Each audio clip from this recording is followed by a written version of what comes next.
আসসালামু আলাইকুম। শিরোনামে আমন্ত্রণ জানাচ্ছি মিতা মুস্তফা। পিলখানা ট্র্যাজেডির ৩ বছর পূর্তি আজ। ২০০৯ সালের এই দিনে তৎকালীন বিডিআর সদর দপ্তরে বিদ্রোহী জওয়ানদের বুলেটে প্রাণ দিতে হয়েছিল ৫৭ জন সেনা কর্মকর্তা সহ ৭৪ জন সাধারণ মানুষকে।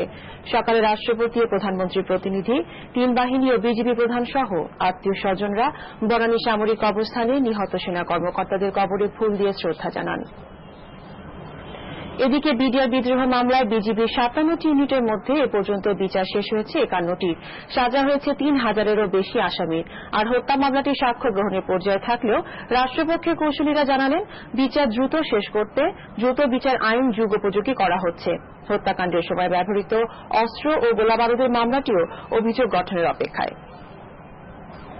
একদিনের সরকারি সফরে আজ পটুয়াখালী যাচ্ছেন প্রধানমন্ত্রী শেখ হাসিনা। সেখানে তিনি রাঙ্গাবালী উপজেলা কমপ্লেক্সের ভিত্তিপ্রস্তর স্থাপন করবেন।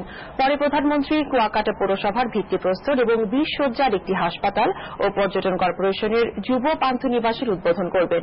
বিকেলে কলাপাড়া উপজেলার এমপি কলেজ মাঠে জেলা আওয়ামী লীগ আয়োজিত এক জনসভায় ভাষণ দেবার কথা রয়েছে প্রধানমন্ত্রীর। নারায়ণগঞ্জের ফতুল্লায় পৃথক অগ্নিকাণ্ডে পুড়ে গেছে বেশ কয়েকটি ঘরসহ অন্তত ২২টি দোকান। আগুন নেভাতে গিয়ে আহত হয়েছে ৫ জন। এতে প্রায় কোটি টাকার ক্ষয়ক্ষতি হয়েছে বলে জানিয়েছে ক্ষতিগ্রস্তরা। আন্তর্জাতিক সিরিয়ার হোমস শহর থেকে নারী ও শিশুসহ আহতদের সরিয়ে নেওয়ার কাজ শুরু করেছে আন্তর্জাতিক সাহায্য সংস্থা রেড ক্রস।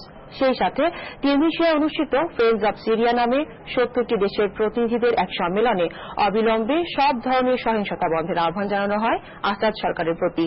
এদিকে নাইজেরিয়ার উত্তরাঞ্চলীয় শহর গম্বেতে বোমা হামলা ও গুলিতে মারা গেছে ৪ জন।